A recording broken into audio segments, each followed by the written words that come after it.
Ingat ya, saya pernah bilang, Win, ide itu it's only 15%, cuma 15%. Ya. Sisanya adalah eksekusi.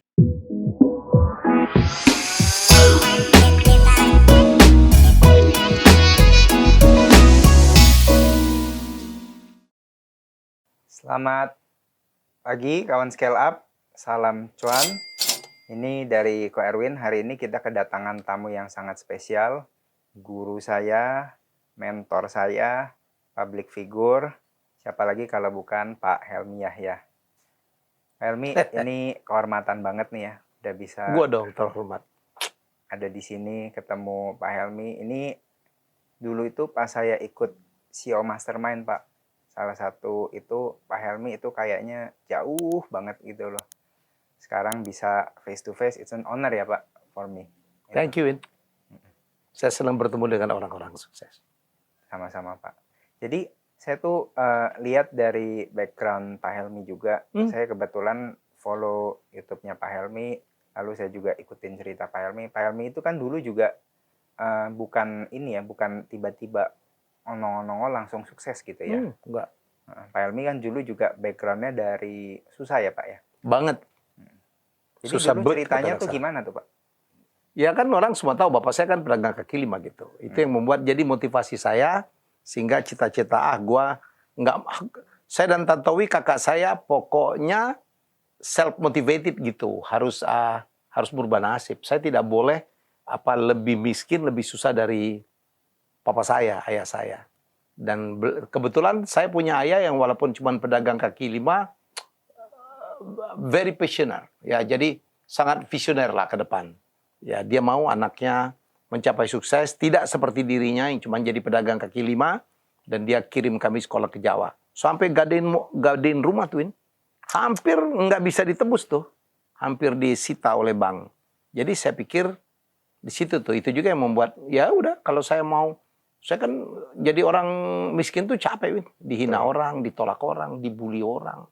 Betul. Jadi itu yang membuat saya motivasi, gue nggak mau dihina orang. Dan alhamdulillah itu motivasinya.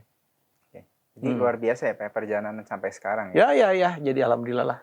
Saya alhamdulillah dengan kerja keras, ya banyak kekecewaan, banyak kegagalan itu yang makin memperkaya diri saya. Saya lagi bikin buku namanya Connect the Dots. Oke. Connect the Dots itu kalimatnya Steve Jobs tahu ya? Ya. Yang dia telah dari keluarga miskin, ayah angkatnya nggak mampu nyokolain dia sampai tamat. Tapi bukankah itu yang membuat dia menjadi seorang pengusaha? Kalau dia lulus itu mungkin, kalau dia sarjana mungkin nggak ada Apple tuh. Betul. Saya juga begitu, keluarga miskin, gagal masuk fakultas kedokteran, pilkada kalah 3 kali, jadi di Rute Ferry lagi anaknya dipecat. Tapi itu yang membuat saya jadi tough gitu. Jadi kesempatan saya banyak banget, Win. Betul. Kan saya menjadi, dulu kan orang kenal saya raja kuis, presenter kondang. Orang nggak tahu kalau saya akuntan, orang nggak tahu kalau saya lulusan STAN, orang nggak tahu kalau saya bisa memanage gitu. Saya pernah mimpin SEA Games ya, opening closing SEA Games, melibatkan 12.000, 13 orang. Tapi kan itu kan one time ya. Saya pernah memimpin 2 kali opening closing PON. Perusahaan saya lumayan walaupun di bidang production house ya. Tapi begitu saya di TVRI dipecat, jadi trending topik, orang tahu, Helmy Yahya bisa mimpin tuh gitu. Dan kemudian pintu-pintu semua terbuka tuh ya. YouTube saya laku, buku saya laku, seminarnya ya hampir tiap hari gitu. Orang ngundang saya untuk sharing gitu. Mahasiswa kepengen sharing. Enak banget lah. Enjoy life. Jadi menurut saya itu, saya cuma ingin orang tuh kalau gagal, kalau kecewa dalam arti tidak bisa mendapatkan sesuatu yang diinginkan, jangan-jangan memang ada rahasia Tuhan tuh di situ. Betul. Jadi sebenarnya justru kadang-kadang problem kita, termasuk Pak Helmy cerita, saya sering dengar yang dipecat dari TVRI, itu justru blessings in disguise ya Blessing in Pak? disguise. Asal kita memaknai kayak apa. Jadi orang hebat itu adalah yang saya bilang, orang yang bisa melihat looking from the bright side. Dari setiap fenomena, itu tergantung kita tuh ngelihatnya. Ada yang merasa itu adalah kegagalan, tapi ada yang merasakan, oh no, it is not a failure, tetapi justru stepping stone ya untuk apa mencapai lebih tinggi lagi, dan itulah yang saya rasakan. Bukankah anak panah kalau mau melaju ke depan kan harus ditarik mundur dulu tuh. Betul. Saya 3 kali kalah pilkada, Win. Biasa-biasa aja gitu. Jadi itu yang membuat saya makin kaya. Wah, saya tuh selalu percaya bahwa setiap kali ada kejadian yang kayaknya saya dipecat, saya gagal, itu Allah ya, Tuhan punya rencana yang lebih baik untuk saya. Amin. Dan saya yakin betul. Amin. Begitu juga dalam berbisnis. Saya ditipu juga banyak, Win. Itu yang saya tulis dalam buku saya, Bisnis Primbon. Mungkin Erwin udah baca. Saya ceritakan tentang kegagalan saya. Yang menipu justru teman-teman terbaik ya. Betul. Yang kadang-kadang kita, Amit kok dia bisa nipu. Yang saya bilang, penipu itu nggak bisa dilihat dari level pendidikan, ya kan, nggak bisa dilihat dari level usia, level kesolehan. Yang saya bilang, jadi itu yang kadang-kadang membuat kita dalam berbisnis makin hati-hati. Itu yang saya sharing selalu di CEO Mastermind. Hati-hati berpartner, hati-hati mencari partner. Banyak sekali bisnis gagal bukan karena ide bisnisnya nggak bagus, tetapi dalam memilih partner. Kan termasuk teman-teman Erwin ya. Juga kita lihat kayaknya ada teman yang kayaknya enak nih, diajak mancing ya kan, diajak naik kapal pesiar, traveling, tetapi when it come to business belum tentu. Yes. Iya. Jadi penting banget ya untuk kita terus selalu belajar dan jangan patah semangat. Jangan patah semangat. Teruslah melakukan pencarianmu. Nah Pak, tadi Pak Helmi ada cerita nih satu yang menarik menurut saya. Pak Helmi kan dulu sekolahnya di STAN ya Pak ya? Iya. Akuntansi ya? Ya. Tapi kok sekarang malah besarnya itu di Pak Helmi yang terkenal sebagai raja kuis, public figure ya, secara media ya, gitu, industri kreatif. Nah itu ceritanya gimana tuh Pak? Bagaimana, how to connect the dots-nya itu? Ya, it's a paradox. Ya, karena akuntan biasanya masuk ke dalam bidang-bidang yang tidak kreatif ya. Betul, behind the scene kan? Behind the scene, bukan itu aja, konsultan, jagain supaya jangan menyimpang. Betul. Kamu tahu audit. Audit itu adalah membandingkan antara historical record dengan standar. Ya, membandingkan antara historical record, catatan-catatan historis masa lalu dengan standar. Ya, kalau tidak sesuai dengan standar, opininya kan tidak unqualified opinion. Betul. Artinya apa? Akuntan itu terutama auditor memastikan supaya tidak ada penyimpangan. Betul. Padahal kita kalau mau kreatif itu kan harus menyimpang. Iya, harus ya. Out of the box. Ya, out of the box. Edwin membuat Jeda Hercules kan menyimpang dari yang lain. Betul. Harus ada terobosan ya. Harus terobosan, harus berbeda, different. Harus lebih beda. Jadi saya bersyukur betul.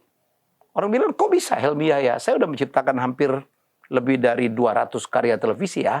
Bikin skenario film, bikin buku, dan sebagainya gitu. Pernah memproduksi film dan sebagainya. Wih, kreatif banget. Pernah menjadi event organizer, demikian banyak acara-acara hebat. Very kreatif. Ya, kok bisa gitu seorang akuntan? Saya bilang justru karena saya akuntan, saya menjadi kreator yang punya fundamental. Oh, kerangkanya ya. Kerangkanya. Karena banyak orang yang kreatif itu males ngitung keuangan, males ngikutin prosedur. Oh, saya di akuntan itu adalah orang yang membuat sistem, membuat procedures, patuh kepada sistem, patuh kepada procedures. Kalau procedures-nya tidak dipatuhin kan malah disemprit tuh. Jadi saya beruntung, kok bisa Helmi Yahya akuntan bergerak dalam industri kreatif, itu yang membuat saya berbeda. Ya, jadi kemampuan saya meng-create dalam dunia kreatif mungkin kalah, Win. Jadi dibanding orang yang kreator-kreator yang lain, tetapi kreator-kreator itu adalah orang yang belum tentu bisa mengeksekusi. Saya adalah orang yang bisa mengeksekusi. Ingat ya, saya pernah bilang, Win, ide itu it's only 15%, cuma 15%. Sisanya adalah eksekusi. Saya itu di execution. Eksekusi justru di situ lebih besar. Kan Erwin kan ngalamin sendiri kan. Ada ide tapi tergantung eksekusinya. Betul. Idenya keren, nggak bisa dieksekusi dan baik, gone dia. Ya, jadi saya beruntung justru karena saya sebagai akuntan, saya ada unsur manajemen di situ, ada unsur costing. Menghitung. Untuk apa idenya hebat tapi mahal. Ya kan melebihin revenue-nya, udah salah tuh. Jadi saya tiap kali bikin ide tuh, udah tahu tuh hitung-hitungannya. Wah, cuan sekian, gitu udah tahu. Jadi kalau nggak cuan nggak lanjut ya? Enggak Pak, dong. Ngapain? Dan saya malah terlatih tuh, kalau meng-create satu produk, kita lihat dulu laku apa enggak nih. Ada nggak pasarnya akan menerima. Begitu tidak ada, ngapain dilanjutkan? Betul. Itu dipastikan akan rugi itu. Ngapain bisnis rugi? Nah, jadi itu menarik ya Pak ya, yang tadi Pak Helmi bilang mengenai hitung-hitungan gitu ya. Nah, sekarang kan banyak sekali perusahaan itu kan malah hebohnya itu kan bakar duit ya Pak ya. Ya. Saat ini kan kita lihat perusahaan yang melantai di bursa itu Bukalapak, Goto, itu valuasinya tinggi sekali, orang pengen jadi mereka, cuman sebenarnya mereka itu perusahaan yang bakar uang terus-menerus gitu. Nah, itu bagaimana tanggapan dari Pak Helmi? Saya umur 59, dulu cara memandang bisnis model kan berbeda tuh. Ya, kalau dulu kan kalau lihat valuasi itu kan dihitung kan physical asset ya. Sekarang kan modelnya kan model valuasi. Valuasinya kan tidak itu tuh. Ya kan, mereka ada strategi sendiri. Ya, strategi sendiri. Mungkin mereka lihat bagaimana ke depannya, bagaimana memvaluasi big datanya. Ya. Kalau dapat data, wah itu mahal sekali. Ya. Ya, jadi hitung-hitungannya lain lagi. Sekarang bisnis adalah bisnisnya modelnya valuasi, bukan kayak zaman saya dulu gitu. Tapi saya beruntung ya. Usia saya 59, udah silver generation lah. Ya. Tapi saya bisa mengikuti bagaimana cara anak-anak sekarang bekerja. Tech company terutama startup. Saya belajar metaverse, saya belajar NFT gitu, saya belajar crypto, saya belajar cyber security. Jadi saya ya makanya saya bisa bergaul dengan siapapun. Erwin lihat kan menti-menti saya, murid-murid saya kan milenial, umur 20, umur 30-an gitu. Dan mereka nyaman dan saya nyambung. I learn a lot. Kenapa saya bisa begitu? Ya saya selalu bilang sama teman-teman seangkatan saja, we have to have the humbleness. Yes. Kita harus punya kehambelan gitu. Kerendah hatian untuk mau mengakui bahwa dunia sudah berubah. Yes. Bahwa anak muda lebih knowledgeable daripada kita. Kehambelan untuk mau belajar dari anak muda. That's not easy, Win. Betul. Ya, jadi itu ilmu itu valid lah. Nggak tergantung usia berapa. Bahwa kita tidak boleh berhenti belajar, nomor satu. Nomor dua, jangan sombong. Orang sukses tidak sombong, orang sombong tidak sukses. Betul. Itu kayaknya ada bajunya ya Pak. Ada tuh. Kalau mau beli juga boleh. Siap. Orang santai tidak sukses, orang sukses tidak santai. Ya. Kerja keras. Nah Pak Helmi kan sebenarnya kalau sekarang ini mungkin di posisi yang nyaman ya menurut saya gitu. Tapi saya lihat Pak Helmi masih kerja keras banget gitu ya. Kayak hari ini juga dan beberapa kali saya dengar Pak Hari Helmi. ini saya 5 episode syuting. Iya. Dulu maksimal pernah berapa Pak? 7, pernah 7. Satu hari Pak? Satu hari. Nah itu Pak Helmi tuh kerja begitu keras maksudnya. Bahkan mungkin lebih keras dari tanda kutip kaum berbahan sekarang ya Pak ya. Nah sebenarnya Pak Helmi itu apa sih goals-nya atau end game-nya itu apa Pak sebenarnya? Dari tergantung perspektif lah ya. Orang pikir saya kerja keras, enggak loh. Saya mengerjakan apa yang saya suka gitu. Oh, you enjoy what you Enjoy. do. Oke. Passionnya di situ. Nah, itu penting tuh ya. Itu penting ya. Jadi kalau kita melakukan sesuatu yang kita senangin, gue jabanin tuh. Alhamdulillah saya punya fisik yang alhamdulillah ya. Mungkin di atas rata-rata. Saya bisa nggak tidur semalaman, besoknya on kerja. Nggak ada persoalan tuh. Luar biasa. Ya, jadi menurut saya, it's all about mindset, Win. Oh, Ya, kalau beban, berat banget ya. Orang lain tiga episode udah capek. Ini hari ini gue 5. Itu dipikirin sih, capek beneran. betul. Capek beneran. Enggak, gue relax ini. Gue suka gitu. Hari ini saya taping dengan 5 orang hebat. Ada Erwin, ada pemenang CNN Heroes, ada Sony, murid gue gitu. Adik kelas gue di STAN yang sukses dengan bisnis martabaknya. Ada EN, perempuan hebat gitu, cantik. Punya broker 50, punya broker properti gitu. Yeah. Perusahaan itu yang memimpin banyak broker gitu. Tadi pagi ada lagi gitu yang luar biasa. Gue tuh reciprocal lah, Win. Jadi kalau tamu saya mencerahkan, saya ikut tercerahkan. Kalau tamu gue semangat, ikut semangat. Ya, tapi kalau tamu gue nyebelin, gitu, ngeselin, gue tahu ini orang bohong nih. Orang ini nggak ada isinya nih. Gue capek tuh. Oleh karena itu, gue menghindar.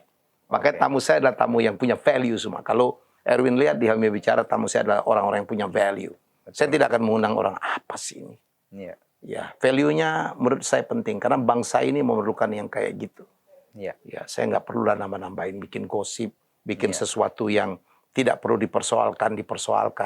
Negatif, No. negatif. Negatif jauh-jauh. ya. Makanya itu saya bilang burung yang sama hinggap di danding sama. Kalau mau nyaman, pilihlah masuk ke dalam burung yang sejenis dengan kita. Itu penting. Pak, ini ada satu mungkin demo terakhir. Nah, kan sekarang kan lagi heboh ya fenomena flexing, Ya. kan. Lalu ada Crazy Rich ya Ya. kan. Dulu Crazy Rich mana, sekarang lama-lama jadi Crazy Rich Fluid, Ya, Kemang ya. gitu. Nah, Dulu Crazy Rich Asian ada filmnya dulu. iya, sekarang makin kecil. Masih gitu. mana ya? Nah, menurut Pak Helmi tuh bagaimana sih fenomena flexing ini? Ya, sorry aja ya, flexing. Flexing itu kan artinya negatif. Bagaimana melakukan tindakan-tindakan pamer gitu dalam rangka untuk menaikkan status, untuk jualan, untuk branding gitu. Ya, jadi menurut saya satu ya, kita ini lagi sulit lah. Ngapain pamer-pamer. Saya mengundang Yusuf Hamka di sini. Hari ini gue undang Erwin. Nggak ada tuh orang-orang sukses yang pamer-pamer. Ya, masih ingat ya. Prosperity scream, ya, prosperity whisper, and poverty scream. Jadi kekayaan itu berbisik dia. Yang menjerit itu adalah kemiskinan. Ngapain sekarang prosperity teriak-teriak? Pamer ini, pamer itu. Dikejar pajak ya nanti, Pak. Bukan hanya itu, orang-orang kaya kan nggak ada yang pamer. Humble, banyak kan Humble ya. Ya, maka saya bilang orang sombong tidak kaya, orang kaya tidak sombong. Yusuf Hamka, Win. Punya 6 jalan tol. Ada deh pamer-pamer kagak tuh. Dan saya bertemu tuh dengan profesi saya sebagai MC ya, MC kawinan, MC acara-acara resmi. Saya barangkali sudah bertemu dengan hampir semua orang kaya di Indonesia. Nggak ada yang sombong. Humble. Malah kalau saya lihat yang kaya, benar-benar kaya, mereka itu malah habisin uangnya tuh bukan di yang nggak bernilai ya, malah mereka tuh banyak sosial, bantu orang gitu ya, bikin yayasan. Atau dia investasi untuk sesuatu yang akan lebih menggandakan kekayaannya lagi, bukan membeli sesuatu yang konsumtif gitu. Enggak tuh. Yeah. Gue lihat orang-orang kaya itu yang di top 10, enggak lihat gue dia pamer-pamer beli McLaren, beli apa gitu. Enggak. Padahal pabriknya mau dibeli bisa. Bisa. Percaya gitu. Dan saya banyak belajar dari gituan. Ya itu nomor 2, apalagi flexingnya dengan menipu orang. Kepura-puraan, fake gitu. Masya Allah. Saya nonton Tinder Swindler ya. Saya nonton Inventing Anna gitu. Segitunya sih. Jadi untuk masyarakat juga jangan terlalu silau lah. Kalau orang tiba-tiba pamer ini, pamer itu. Orang hebat, orang kaya, orang sukses tidak pamer. Ya. Oke, Pak, luar biasa banget nih. Jadi kita belajar banyak ya kawan scale up dari Pak Helmi. Nah, mungkin ada pesan, Pak, untuk kawan scale up. Apa sih yang Pak Helmi pengen sampaikan gitu?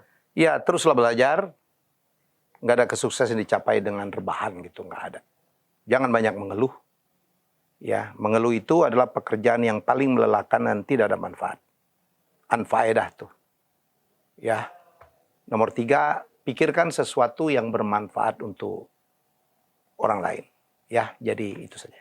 Oke, jadi kawan scale up kita udah dengar dari seorang yang sangat inspiratif, sangat luar biasa, bahkan di umur yang sudah nggak muda lagi, tapi terus ya melakukan passionnya, dan bukan hanya untuk Pak Helmi aja ya, tapi justru menginspirasi banyak orang termasuk saya.